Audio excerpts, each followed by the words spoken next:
அவன் லவ்வை பற்றி இந்த மலையில் ஏதோ எழுதி வச்சிருக்கான். ஒரு பொண்ணு புதுசா இருக்கு. சரியான திமிரு பிடிச்ச பொம்பளையா இருக்கும் போல. விநாயகர் சதுர்த்திக்குள்ள கல்யாணம் பண்ணணும். இன்னைக்கு நீ சரியா ப்ரொபோஸ் பண்ணலல்ல? ஆமா. இப்ப பண்ணு. கோயிந்தா கோயிந்தா. என்ன விட்டுறாதடா. புருஷன் பொண்டாட்டியா விநாயகர் அப்படியே கும்பிடணும். உனக்கு என்ன புரியலையா எதுக்கு நான் இதெல்லாம் பண்றேன்? எனக்கு ஒரு கல்யாணம் பண்ணு. ஜாத்திரையில குடிச்சிட்டு சண்டை போடுற பொறுக்கி நாய் நீ. உனக்கு ஏன் பொண்ணு கேக்குறா? எனக்கு வேண்டாம் விட்டுறாதடா. அதெல்லாம் லவ் பண்றேன். ஏன்டா பேசுற? Hi Vilas, welcome to your channel. நம்ம இன்னைக்கு இந்த வீடியோவில் பார்க்க போகிறது உசுரே அப்படின்ற படத்துடைய ஒன்லைன் ஸ்டோரி தான் நம்ம இந்த வீடியோவில் பார்க்க போகிறோம்.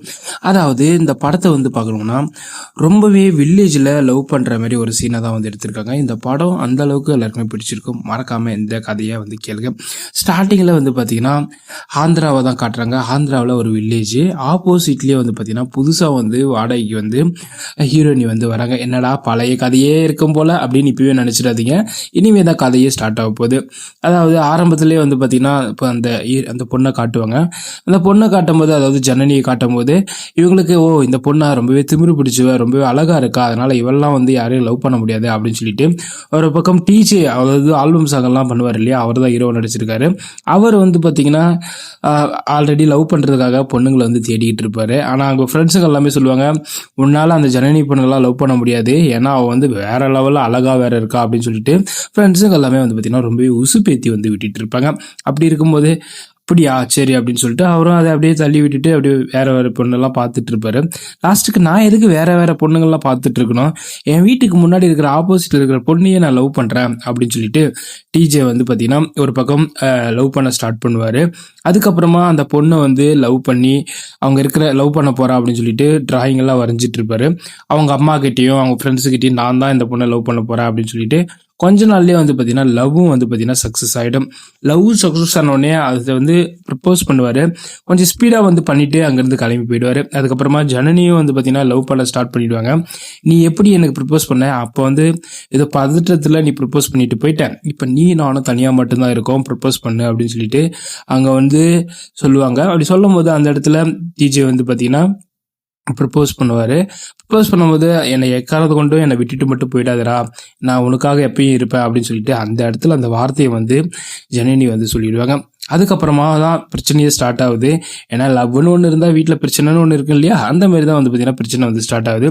ஆப்போசிட்டில் இருக்கிற அவங்க அம்மா, அதாவது ஹீரோயினி ஜனனியோடைய அம்மா இருக்காங்க இல்லையா, அவங்க வந்து இந்த மாரி நீ அந்த பசங்களையும் பார்க்கக்கூடாது, அவ்வளோ ஸ்ட்ரிக்டான ஒரு அம்மா. இப்படி இருக்க நிலைமையில லாஸ்ட்டுக்கு நான் தான் லவ் பண்ணுறேன் அப்படின்னு சொல்லிட்டு எனக்கு பொண்ணு வேணும் அப்படின்னு சொல்லிட்டு போய் கேட்க போயிடுவாரு. அப்படி கேட்கும் போது அந்த இடத்துல என்னது, குடிச்சு விட்டு ஊரை சுற்றிட்டு இருக்கிற பையன், நீ வந்து என் பொண்ணை கேட்குறியா, உனக்கெல்லாம் தர முடியாது, செருப்பு பிஞ்சிரும் அப்படின்னு சொல்லிட்டு அடிச்சுலாம் முடிக்க அனுப்பிடுவாங்க. அதுக்கப்புறமா தான் கொஞ்சம் கொஞ்சமாக இல்லை எனக்கு அவள் தான் வேணும், நான் அவளை சின்சியராக லவ் பண்ணேன் அப்படின்னு சொல்லிட்டு ஒவ்வொரு இடத்துலையும் பார்த்தீங்கன்னா செம்மையான ஃபைட் சீன் எல்லாமே போயிட்டு இருக்கும். அப்படி ஃபைட் எல்லாமே தாண்டி லாஸ்ட்டுக்கு எப்படியாவது நான் லவ் பண்ணியே ஆவேன் அப்படின்னு சொல்லிட்டு அந்த ஊருக்கு பக்கத்தில் ஒரு பெரிய மலை இருக்கும். அந்த மலையில தான் உட்காந்து இவங்க, அதாவது லவ்வரும் இவங்களும் பேசியிருப்பாங்க சில விஷயம்.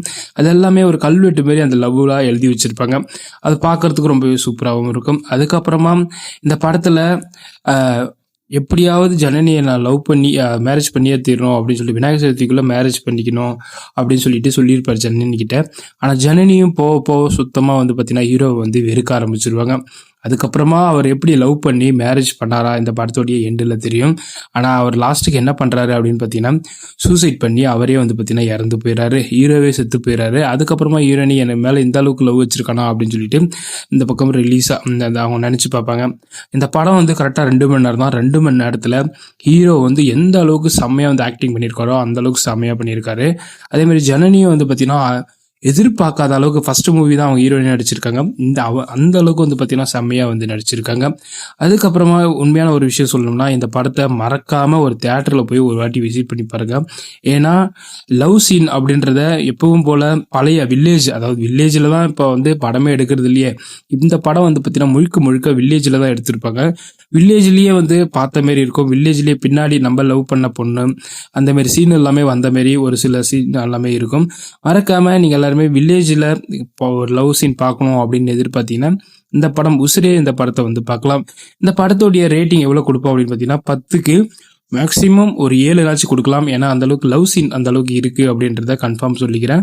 நீங்க எல்லாமே இந்த படத்தை பார்த்துட்டீங்களா? இந்த படத்தை பத்தி என்ன நினைக்கிறீங்க? ஜனனி, டிஜே இவங்க 2 பேருடைய ஆக்டிங் எப்படி இருந்துச்சு அப்படின்றத மறக்காம கமெண்ட் பாக்ஸ்ல சொல்லுங்க.